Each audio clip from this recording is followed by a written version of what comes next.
Hello, everybody. Welcome to Chuck Furuya Uncorked. Joining us this week, Cully, and our special guest, Sang Mun, who is the sommelier at Pacific Club in Honolulu, Hawaii. You know, he's a consummate sommelier. He's studying, he's tasting. You know, he's just really got game, is the bottom line. So I'm really looking forward to getting some of his insights and some of his wisdoms. And we're going to start off, first of all, by doing a blind tasting. He was also the MVP at Ariana's wedding. Yes, he was. He sang an opera. Yeah? Yeah. That was pretty magical. Sang an opera, slamming shots of Jameson at the same time. The Jameson came first. That's the spirit. Okay, so we're going to do a blind tasting, and the whole purpose is it's kind of like a wine of the week from a different perspective. So we're not asking Sang to identify the grape, the soil, the vintage, or the producer. All I'm asking him to do is, or all we're asking him to do is break down the wine as he would professionally when deciding what to buy and what not to buy for his private club. You know, and so from there, it's a methodology that I'm hoping he's going to show that will help you, the viewer, to understand developing your own methodology so you can break down wines and you can better articulate to a store or a restaurant what you're looking for. That's the whole exercise. He doesn't know what the wine is. He doesn't know what the wine is. Only I do. Okay? I don't know. Oh. So here we go. So Sang, why don't you take over? Let's break it down like you would tasting a wine. Yeah. Okay. Your way. So, whenever I open a bottle, let's say at home, it's the most casual feeling. So I'll just open it, pour it in my glass, and give it a smell.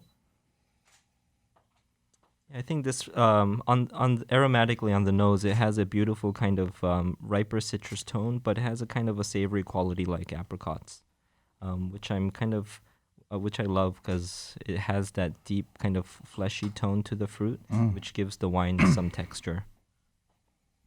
Everyone had both between you, Tado, Ariana, and Chris Melv have their own way of doing this blind tasting. Almost, yeah, on those spin.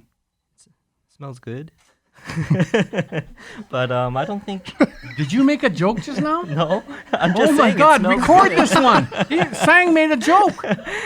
No, but on the quality wise, I think this is a more kind of a approachable style because it's not laced with a ton of kind of that oak usage, which might give a wine that really spicy kind of pronounced flavor or smell to it.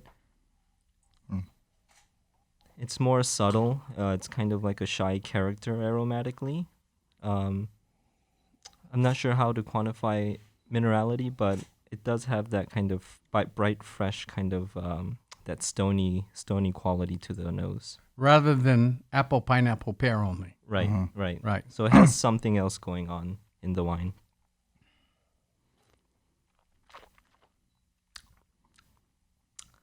There's no spit bucket. He's a swallower. Just gonna get drunk. No, Tado said you're a lot more fun.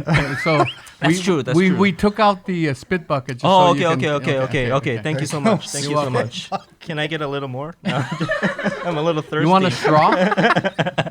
Yeah, I use a straw for when I taste at work. Paper straw, but on the palate, I think this wine is really, really lively. Just kind of that pop, that freshness going on. I thought aromatically with that given apricot fruit, it would have that more fleshier tone on the palate, but this is just so bright. Yeah. Bright and fresh. Right, Yeah? fresh and just kind of just smooth as well going along. So let me ask you a question. Do you get, when I referred to earlier the apple, pineapple, pear, that's more fruit characteristics that come from the grape variety. Right. You noted more of a minerality in the wine. Do you get that on the taste?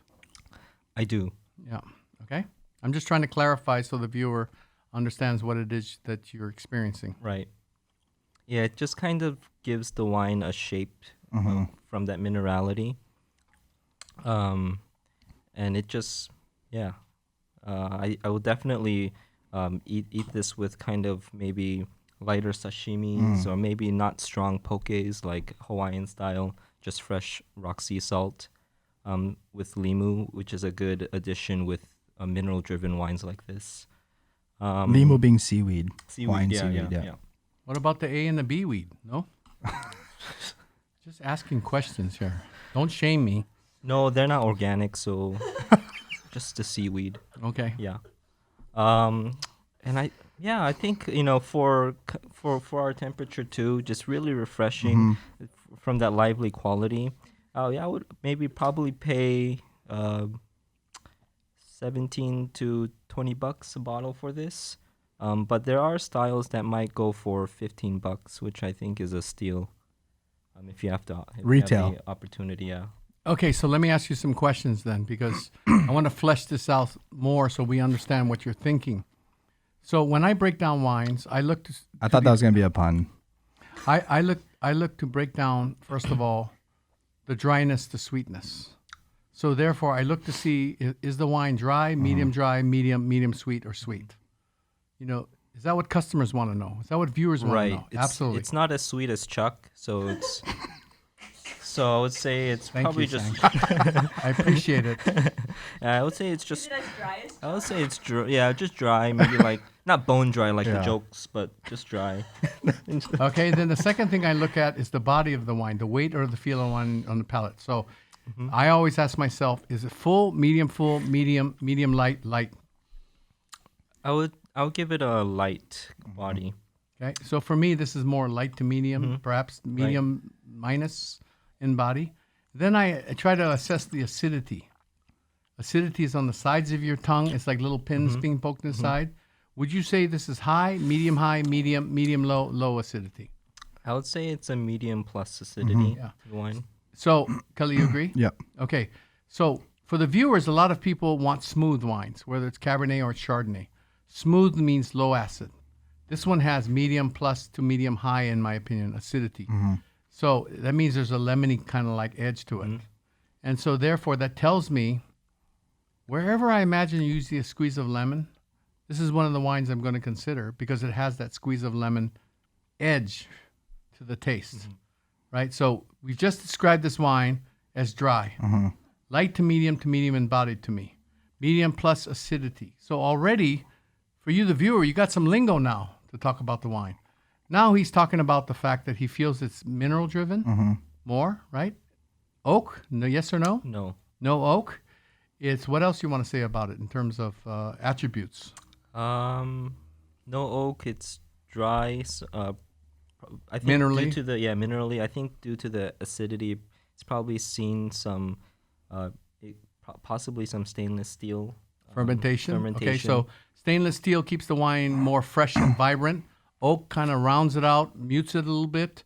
So he's saying because of the vibrancy of this wine, it's probably stainless steel because it captures the kind of the freshness, the youthfulness, the vigor, the vitality of the wine. So that's what he's, I think, alluding to anyway. Okay, and then he's talking about he would do it with seafoods and specifically ahi poke, which is done simply with sea salt and limu or seaweed, correct? Mm-hmm. Okay, any type of other dishes comes to mind? Other dishes, not that comes to mind. Okay, Yeah. and so in terms of price range, you said somewhere between $50 and $20 a bottle. Yeah. Okay, so my question to you is, along those lines, so I can better understand what it is you're trying to say, or explain so the viewer can better understand what we're trying to say. How's the intensity and concentration of this wine? Not the body of the wine, that's different. How is the intensity and concentration of flavor in this wine? Is it high, medium, low, low? I would probably put it in between that medium plus. Yeah, I think this is Yeah. medium to medium high intensity, even though the body is only light to medium and to medium. So to me, first of all, intensity without heaviness, I think this is above $15 in bottle, just on that sheer fact. Because Right, that takes and a the second certain fact- level of winemaking. Yeah, if you look at this thing, this wine to me has incredible intensity and concentration. It's just not heavy. It takes a certain kind of winemaker to pull off this kind of wine. Then the question in me trying to understand the minerality part of what you're tasting, you said there's minerality here. Is this simple minerality, or does this have a lot of complexity, even though it's effortlessly nuanced in style, not showy? So how is the pedigree or the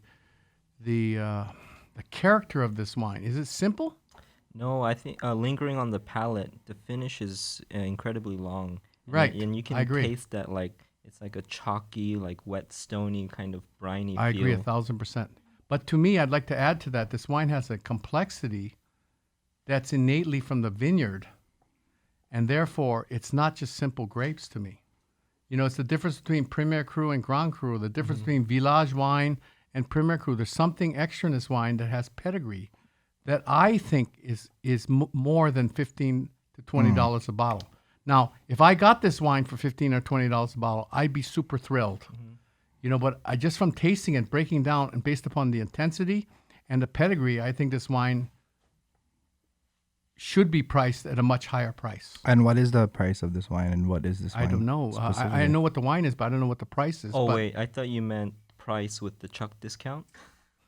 So probably. Are you for wine shaming me 40 again? 40 That's why we bucks, keep 40 shameless bucks. plugging Arfield and Fujioka's because.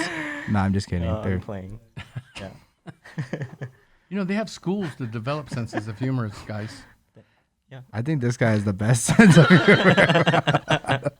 It's pretty developed to me. Oh, that's so funny. Oh, so this is the wine. Thank you, Ariana.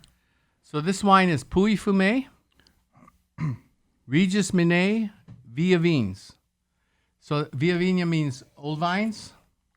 Puy Fumé is an appellation in the central vineyards of the Loire Valley of France.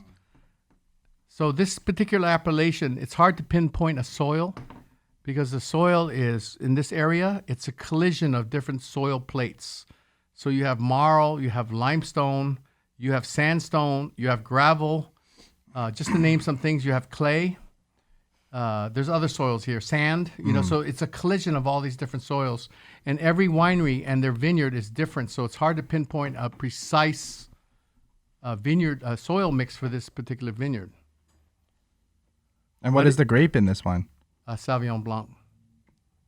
But it's very interesting because I have a just to give you an idea of the soil of this vineyard, I have a thing in the car that in between when we break for the other section, I want to show you this piece of soil. It's from this vineyard. Oh, please do. No, I'm serious. Wow, bro. What are you gonna hate for, I'm man? serious. I'm thrilled. Oh, that hurt me right here, man. Stone cold. Am I done?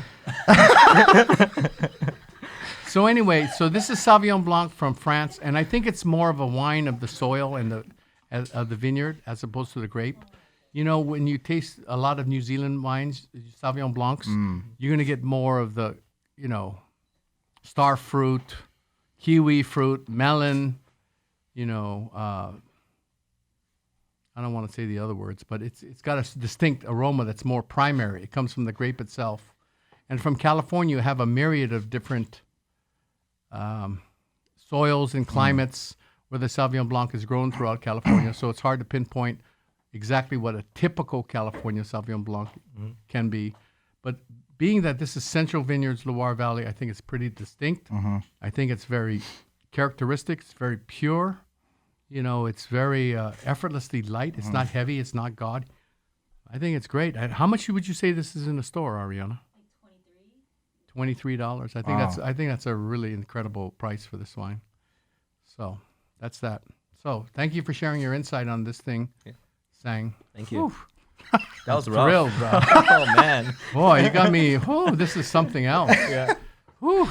Okay, so so we'll take a break and go get your rock from the car, and then we're gonna bring Ariana and Tato on. no, I want to ask him some questions first. Well, let's do that right now. No, we'll get the rock first. I'll get the rock first, and then we'll. But then ask we're gonna questions. be breaking 2 times on this thing. Okay. Let's just rock and roll. Yeah, Yeah. that's what I'm saying. Yeah. That's what I'm saying. Where's Chuck's keys? I can just tap the rock. Okay, so Sang, so Yep. we get a lot of questions on the podcast, you know, and so rather than me answering the questions because, you know, there's never one answer to anything, right? I thought I would ask you, Tato, Kevin Toyama, Ariana, Chris Rommel, all these wine professionals to answer these questions so you guys can all provide different perspectives or thoughts on what the answer could be, okay, depending on what you believe. So I'd like to just address these things on a more general basis and then specifically what your opinion is. So the first question is, what is an orange wine to you? What does that mean? Orange wine. I know there's been some articles that come out that that's kind of controversial on certain somms. So I don't know what the whole debate is about. Orange wine is just white wine with on the skins for a little longer, and I think trying it is the first step. And I see a lot of And have you tried it? yeah. One particular one is Mathiasen family in Napa Valley. In their Mathiasen vineyards, the Ribolla Gialla is a fantastic one to get into. So Ribolla Gialla, just to let you guys know, is a grape variety that's indigenous to the northeast part of Italy and also Slovenia. For me, orange wine, I see a lot of uses for food and wine pairings opportunities, especially for the cuisine, like Asian cuisines. There's a lot of Korean foods that that I cook at home and always wonder what this can go with. So one of my favorite pairings with the orange wine, I guess just generally speaking, are usually like different dim sums or even Korean like rice rolls called kimbap, because it has that vinegary kind of a little bit spicy, but has a lot of sesame oil, which I think pairs well with the style of orange wine. And what about the orange wine makes it pair? Like what is the style? What style exactly are you referring to? Well, the orange wine, I think it has a nice concentration of darker, kind of more savory fruits like persimmons, sometimes ripe star fruits as well. And then on the right after that, your palate develops into this really, really savory aspect, like sesame oil and some other things that I urge you to try to make your own conclusion. So my question, based upon what you just said, the question I would have on some of the things you said is that, first of all, orange wines is a manifestation of extended contact with the skins for a white grape, right? So by extending the skin contact, you're extracting more flavor, phenolics, et cetera, out of the skins. You know, and that's where a lot of flavor is the skins. You know, the happening thing is you gently press the skins and you get rid of them. That's how you make fresher, more vibrant kind of wines.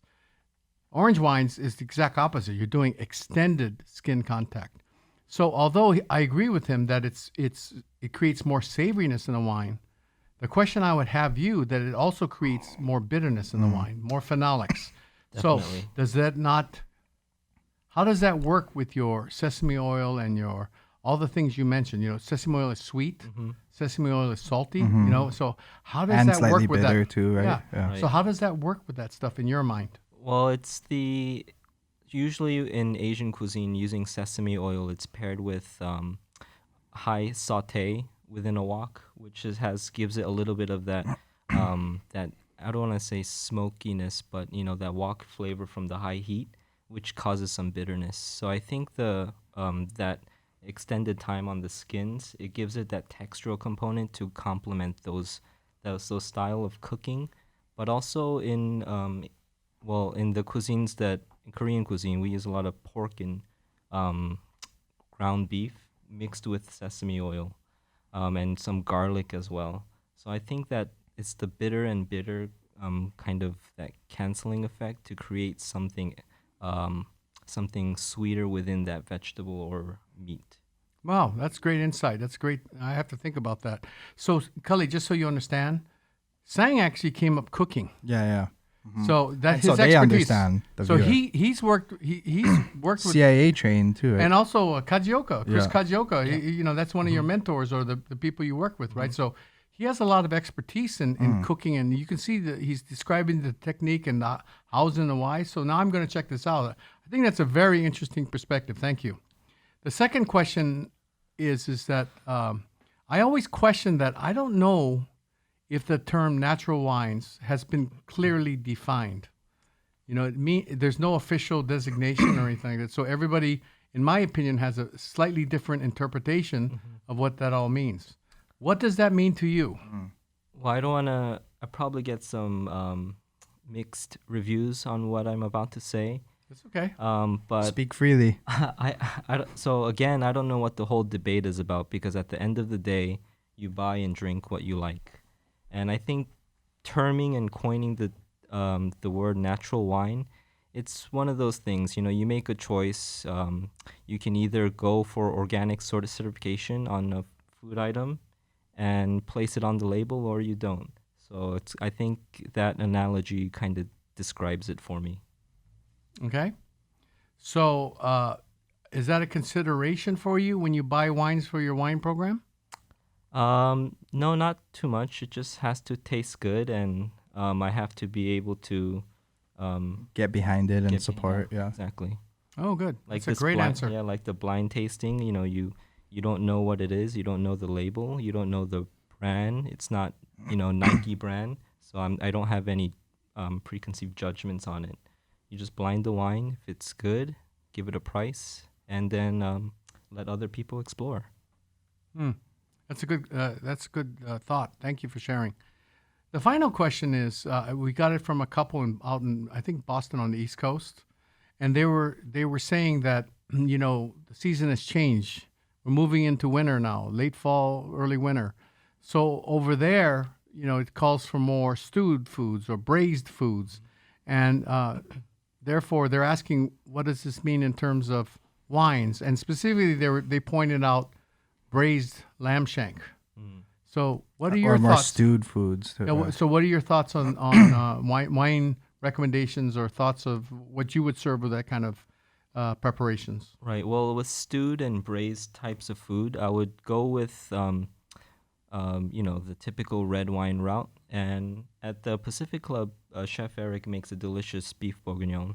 So Eric Leturc. Eric by the way. Leturc. He's from France. He's really good. Yeah. Okay, and what would you pair? So I've had the opportunity. Lamb is a completely different story, because we can go with something like Rioja, which is made from Tempranillo, and they eat a lot of lamb there. That's from Spain. It's from northern Spain, and it has this kind of sweet and sour aspect to it, with that kind of lighter texture, and it's not so rich and heavy. But so you're gonna have that one counterbalancing act to really make a kind of a dynamic show. Or if you love Cabernet Sauvignon, which a lot of people are familiar with, try to go with something a little lighter in texture. So I like places like Santa Cruz, or sometimes different Sonoma County Cabernets. Or if you have the opportunity to dig into older vintages, I think that the tannins in older Cabernet is something spectacular with something braised, like softer meats, very stewed, so you get that savory, herby flavor. It's really interesting. When I asked somebody the question, I went off on this tangent that Kelly's probably going to edit out, and I talked about Bandol, but I also talked about Alto Piemonte, so the home base of some Nebbiolo-based wines, because of the savoriness of those wines. Right. Yet they're more approachable than what you get out of Barolo and Barbaresco. And I named a few producers that on a recent trip that just stood out for me. But I think that's an area that I think we as a community need to check out more and more. Right. Yeah. Yeah. Also, Palette, Chateau Simon, I think it's readily available in Hawaii. So that's from Provence, Yeah. France, Kali. And Chateau Simon is a very iconic, long-time estate. I mean, even longer than Tempier, I believe. Yeah, and some, if you want to go the Cabernet, you can go to Languedoc, which is in that southern France area. But they'll typically use some Syrah too, which gives that nice peppery, meaty tone to the wine. So I think those are some good pairings. Okay, great. So, how would you describe those Languedoc wines if you were to talk about it in musical terms? Tato told us to ask you these kind of questions. In musical terms, so Languedoc, we had a couple. There's one producer called Grange de Père, right, or even Domaine Travaillon, and they're a little bit funky, right? Can go to, I guess, soul music, or I wouldn't say rock and roll, because it's a lot smoother than that. So I would just say R&B, kind of that soul kind of vibe to the music. Now, I listen to all classical, so and some jazz. But I think those genres fit that wine style well. Okay. And there was a specific Tado. What was the name of the style of music I was supposed to ask him that I can't remember? 21 Savage. 21 Savage. Do you know that one? No idea. 21 Savage? No. It sounds like a It's just some inappropriate dirty name. South Hotlanta rap. Is it really? Is that your cup of tea, or is that No. when it comes to wine, like that kind of stuff? I just served you my tea. Oh, You didn't even drink it. Got it. Classical jazz. okay. Yeah. Well, there you have it. Oh yeah. So thank you, Ariana. So this is from the Regis Minet Vineyard. He sent this to me. So as you can see, it's a fossilized predecessor of the Nautilus. Wow. So this comes from his estate vineyard. So you could see it's very old. This is fossilized predecessor of the Nautilus, and it's very sea, limestoney, calcareous kind of soils. So that's from that wine that you just had. This comes from the vineyard. Wow. Can I touch it? If you, wow, okay, $5 to look at it, $10 to touch, bro. Yeah, exactly. Wow. Why is this rock hard? okay. So we're gonna take we're gonna take a break right now Wow, to that- cool I him drank off. all that And I'm going to wine. switch out of my seat and give it to, joining him now to talk story will be Ariana Suchiya and Taro Kurobe. Yep. So stay tuned. Don't go away. We'll be right back. Thank you. You killed it.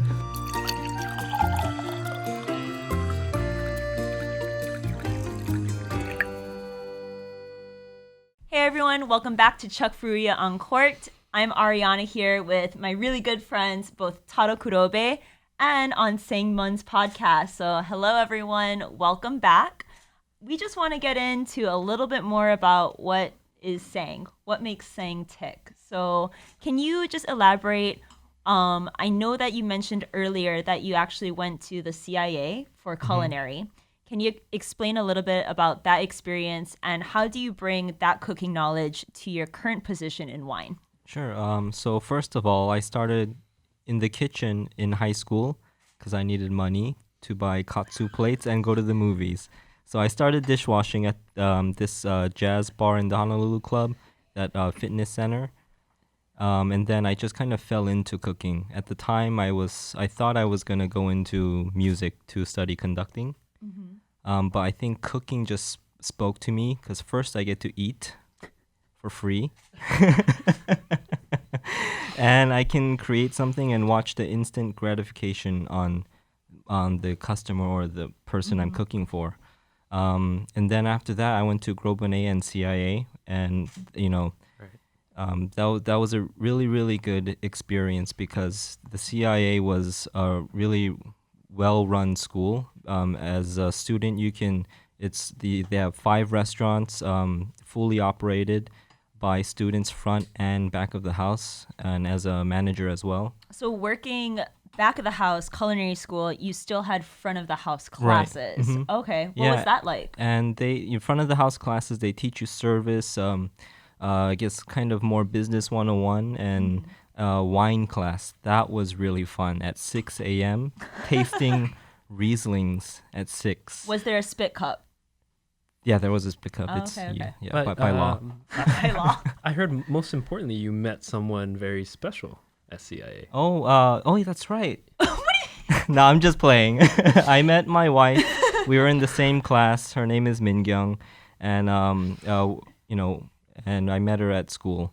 So that was the best thing that came out of school. And what did she major in? She was baking? No, same thing. Oh, We were okay. both in the culinary arts program. Okay. And yeah, but the wine class, which is somewhere in the second semester, I don't remember, but that was really interesting because, traveling was kind of out of the league because it did take some resources to do that. So, when I discovered wine, I can study about all these countries, smell my way through the world, and taste my way through the world.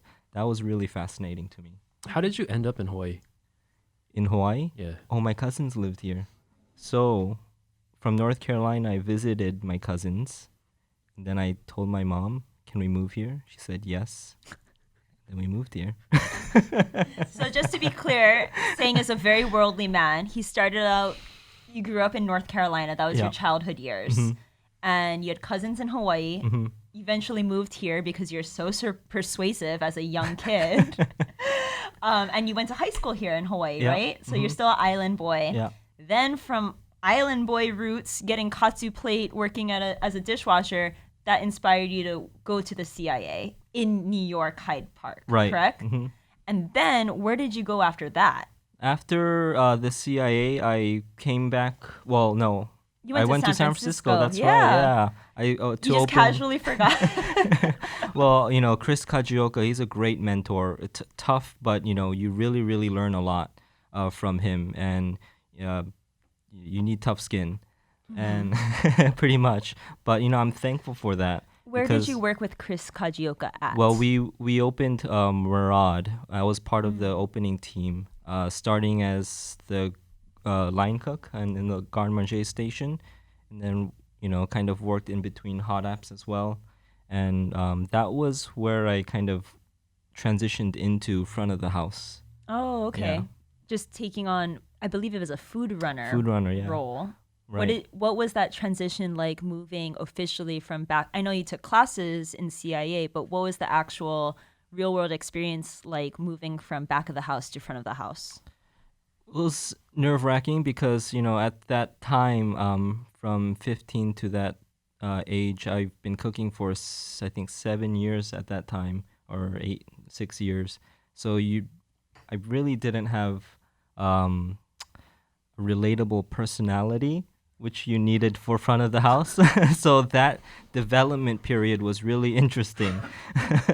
Alan Murray, he's one of the master sommeliers. He gave me the opportunity to learn from him and kind of, joke and finesse my way through the floor. And I just offered my time opening boxes and learn from him on the side. Awesome. What was it like to be with an amazing chef like Kajioka day in, day out? You really strive for perfection. And I think the flavors and the creativity within Chef Kajioka's mind is one of a kind. And I haven't worked on the full wine capacity to pair with his foods, but I wish I had that opportunity. Could happen in the future. Oh, that's true. Yeah, just watch this. So do you think working behind the house gives you better descriptors when you're blind tasting wines or tasting wines in general? Yeah, I think so, because cooking, you can really tell what thyme smells like and tastes like between bay leaf and all these other herbs, and the sweetness of tarragon and chervil. It's very delicate chervil, but you can really taste the sweetness. And I think that kind of helped me transition into this role of being a sommelier, being really sensory. And Sang started in our wine tasting group. As you guys already know, we had a little tasting group with Tato, Mike Winterbottom, and I, and Sang joined. Tato, what were some of your first impressions of Sang? So I was just gonna bring up that Michael Winterbottom and you, Sang, you have a culinary background, and so I think you and I were pretty blown away by the descriptors that they have. Yeah, they have it's specifically a bell pepper that was cut at 12 noon on Tuesday and slightly roasted. Macerated cherries Yeah. with something, and it's just like Mike loves park bench that was just sanded or something like that. Sous Yeah. I bois. thought you were going to say just sat on, but Remember That's Beaujolais. there was sous bois, and then there was D'Anjou D'Anjou pears. pears. oh, that's The pretty specific. CIA yeah. loves D'Anjou pear. That's their thing, apparently. That all you guys do is cook poached pear. Yeah, that's pretty true, actually. Yeah. So what were your impressions besides okay, so he's tasting with us.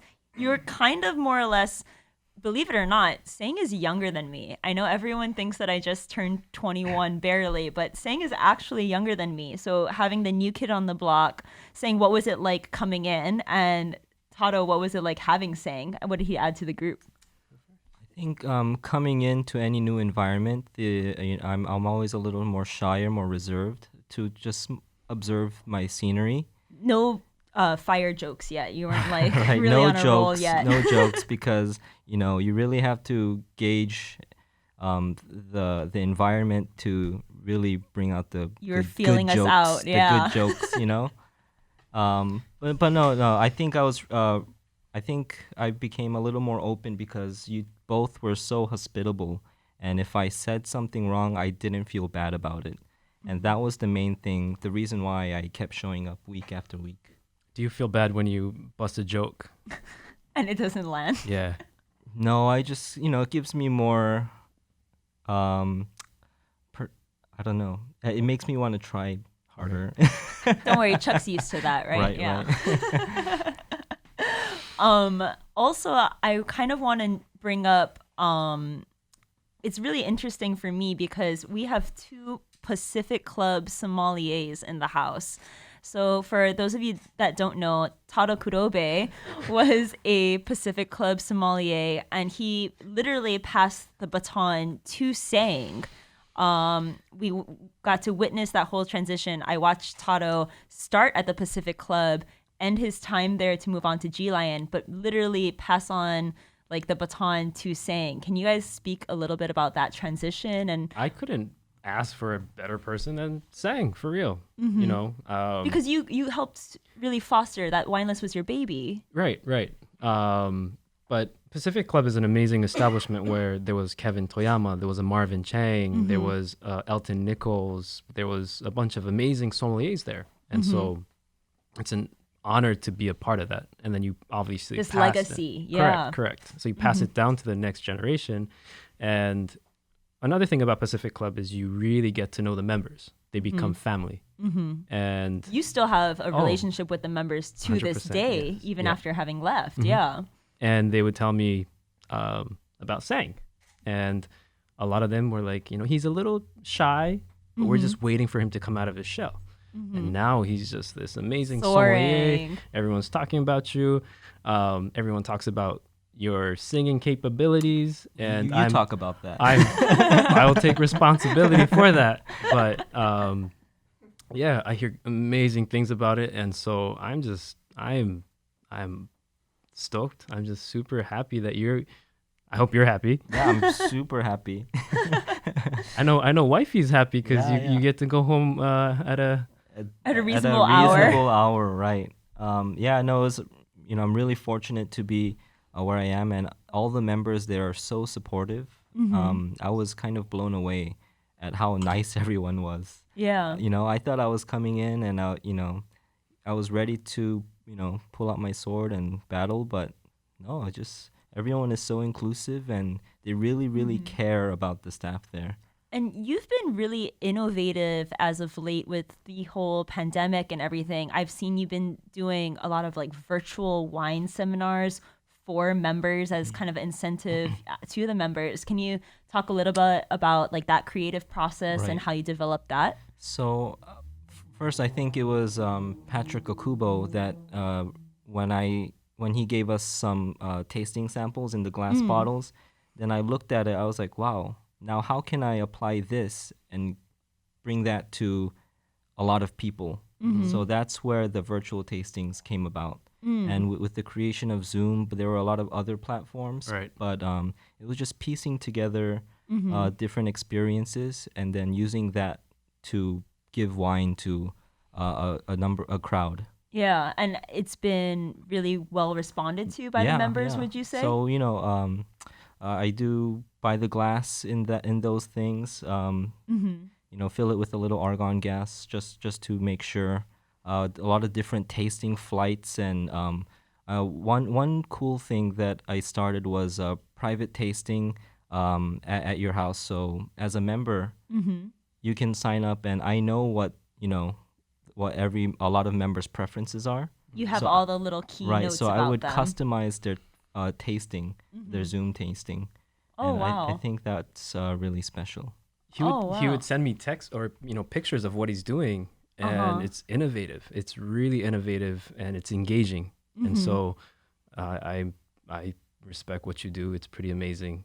Not only that, during the shutdown, you and Chef, you hustled your way through.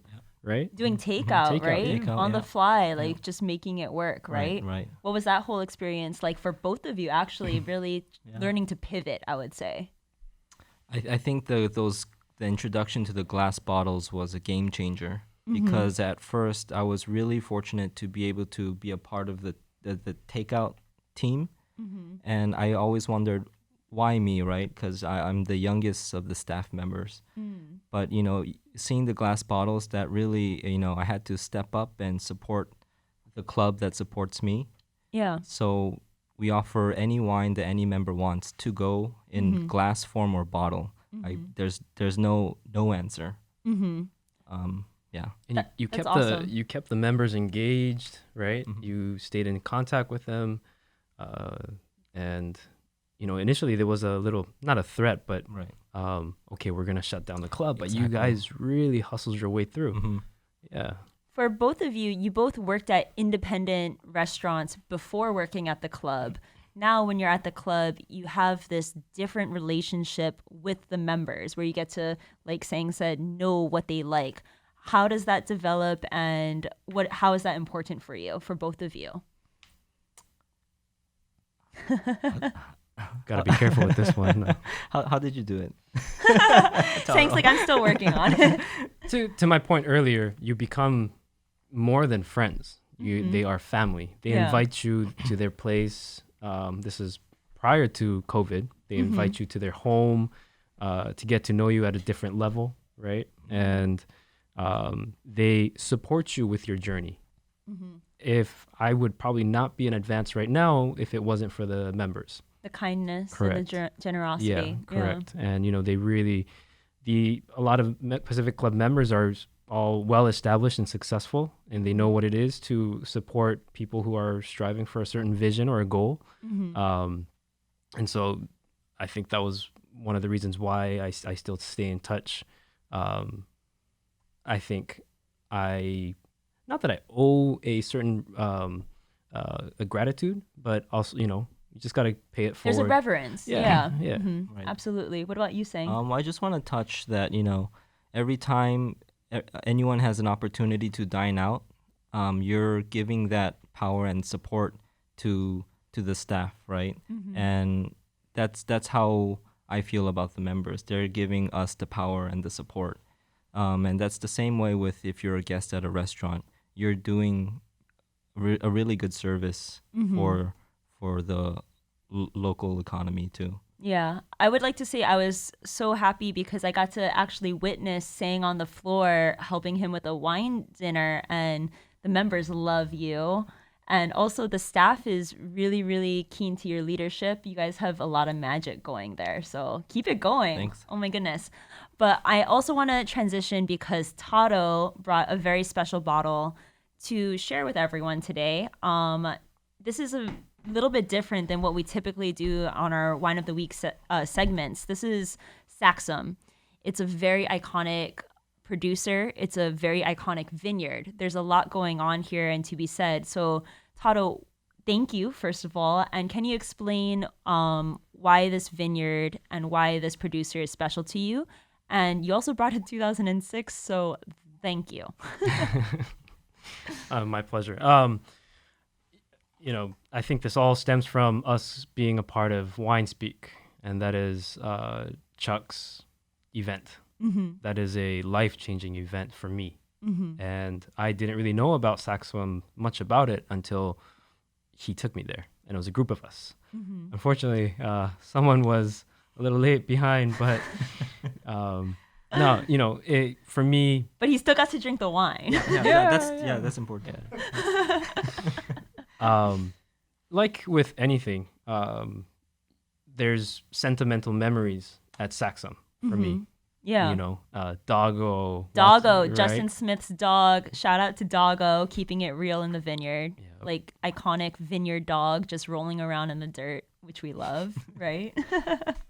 It was a very educational, inspiring trip because you have Chuck, you have Nuncio, you have Madeline Treffon, and then you have a group of young sommeliers really just roaming around the vineyard, and you see things that never knew existed. that training system, how they train the vine, that is a one of a kind in Saxum. Yeah.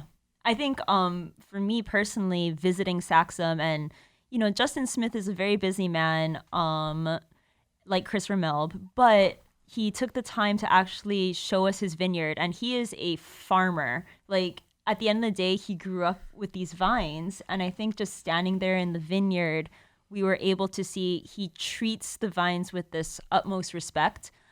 This is specifically the James Berry Vineyard, so it's his version of a GSM, what we like to refer to in the industry as like Grenache Syrah Mourvedre, typically like a Rhone style, we would say. This one has a little bit more Syrah, I believe. So this is 45% Syrah from the 2006. And Sang and Tato, what do you feel when you drink this wine? In a musical way, please. In a musical way. Well, we're not at on that number glass yet. So I think first things first. So when the bottle's done, then you'll sing. Yeah. What is this vineyard again? James Berry. James Berry. James Berry. Yeah. Yeah. It's very good. But since Chuck's not here, Look I at have that to fill in. alley-oop for Yeah. himself. No, but I think I feel 2006. I think youthful. That initial For it being so right. old, It's the Vibrant. tension is gone, but it's vibrant, and you still have those pronounced kind of Chateauneuf du Pape like qualities. I think, which is like Right. meaty and Right. more salumi like. I get that black pepper. Yeah. Oh, yeah. Yeah. There's a deep savory component to this. Yes. Yeah. What would you pair with this? Oh, I think for me, a heartier lamb. And because it's savory, like specifically like a lot of dried herbs or Right. fresh herbs that, when they do that little bushel in France of the herbs that they tie around. Do you have this Bouquet garni? Yes, Nice. exactly. Yes. Specifically that with like vibrant rosemary and thyme, something like that with braised meats. Yeah. Definitely. And I think that, a lot of people think that New World wines don't have as much minerality, but this wine is savory, like you said. Right. So although it has this unctuousness and it has this vibrancy that Sang said, there's this underlying savory, special vineyard component. Yeah. Yeah. That would be great with herbaceousness. Right. What would you have? Well, I just got a question. Does this have like stem inclusion in the wine? Does anyone? It does. That's a good question. It does. Stem inclusion. So Chuck says yes. a little bit of maybe greenness. Yeah. Yeah, to Yeah. it. So I think that lamb call is really, really good because that greenness, that mineral drive to it, but it has that deep kind of purple fruit, that sweetness, sweet core to it. Also like a purple flower on the nose a little bit, like a dried lavender or something too. Definitely Sound of Music, like. If you Are the ask, fields alive fields are alive, man. with the smell of James Berry Vineyard? But yeah, Chuck is going to kick us off his podcast. I think it's an amazing wine. Thank you for sharing, Tato. My pleasure. A little bit about, we spoke on Winespeak. We got to actually visit James Berry Vineyard, which is in Paso Robles. Right. What does Winespeak as an experience mean to the both of you? I'll start with Sang. yeah, I have to piggyback off Taro. That experience was really life-changing. To be a part of, that event, all these people in one single room sharing their love for their craft or even hobby too, I think, right? Yeah. There's some They're just passionate people. right. Yeah. And there was one guy all the way from Korea just flew in for this event. Yes, was- exactly. yeah. Oh my God, I remember. DW. Yeah. So it was DW. Shout out to DW. We're going to tag you in the next video. yeah, it was really amazing to see. It was very touching and moving to see that kind of that love for something. Yeah. And you got really buddy with a little winemaker named Lionel Fari. Can you explain, actually, a background for our viewers? What did you first talk about with him after hours when we were all drinking wine and eating In-N-Out? Well, okay, so I think during the day, we were pouring wines, right? So, and then I finally found a seat. And it was next to this guy. I didn't know that was Lionel. And I was like, oh, do you need water? He was like, no. I was like, okay. And then later I found out that's Lionel Faury. Lionel Faury is a iconic winemaker in the Rhone Valley in France, specifically the Northern Rhone, who makes brilliant Syrahs, which is a really nice segue into, having a little bit of a GSM blend today. But I remember, because I sat across the table, you called him out for not loving Bocelli opera. You're gonna straight there. Tomato, different views on that, But you gave him a gift of something afterwards because you felt bad. Oh yeah. What was that again? Well, I was really hungry and we had Right. In-N-Out burgers. I thought he was hungry too, so I offered him mine. That was, I think, I took a bite out of it already. And he said no. So I would like to say my iconic view of Winespeak is, it happens in the seminars, but it happens after hours. It's this organic chemistry that happens when you don't know that it's this iconic winemaker or this amazing collector of wine. It's just we're all sitting down, talking story, asking each other questions, maybe debating about Italian versus French opera. And we don't know, maybe just sharing it in and out with one another. That was magic for me. What about you, Taro? Yeah. I mean, every moment of that trip was, from sharing a car ride with you and, We picked him up from the airport. Yeah. right. And listening to an amazing master like Madeleine Truffaut, Oh, yes. right? Yeah. The wisdom that you get out of it, Mm-hmm. right? And most importantly, I think it was the camaraderie. Mm-hmm. We worked hard. We had to wake up, 4:30, 5 o'clock in the morning Get it to done. get to the Capitol. Who has a wine seminar tasting at the wine capital, Yep. right? Mm-hmm. And setting that up. Who is that? The city of Atascadero, it's Yeah. this government building, but they are just so invested in the community aspect of their wine industry that they open their doors for this Winespeak event. And when we're talking about hospitality, it goes beyond working the floor at a restaurant. It's the people. And the entire city of Atascadero, Paso Robles as a region, they've all been so hospitable Right. to us. I'm so thankful. Yeah. And then this Pink casually comes in as a winemaker. Just going to drop that name real Right? quick. Yeah, Pink was a winemaker. Chuck takes a picture with her.